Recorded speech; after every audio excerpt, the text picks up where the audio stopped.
Жена е осудена на 7,5 години затвор откако ја фрлила од прозорец својата новородена ќерка. Тоа го направила затоа што се плашила дека детето ќе ја уништи кариерата, пренесува Daily Mail. Станува збор за 28 годишната Катарина Јовановиќ од германската покрајина Баден-Виртенберг. Таа беше прогласена за виновна за убиство од небрежност во окружниот суд во Хелброн пред 2 дена.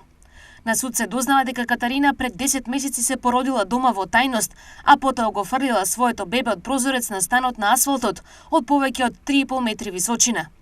Телото на бебето со скршен череп го пронашле преплашените минувачи кои повикале полиција. Јовановиќ на почетокот на судењето во април го признала делото, но не можела да го објасни пред судот. Тврдела дека не ни знаела дека е бремена, но обвинителството ја обвини за убиство и намерно прикривање на бременоста. Обвинителите тврдат дека Јовановиќ мислела дека детето ќе ја уништи кариерата како извршен директор во правниот оддел на Порше. А адвокатите на Катарина Јовановиќ тврделе дека се работи за убиство од небрежност, бидејќи таа случајно го испуштила бебето од раце.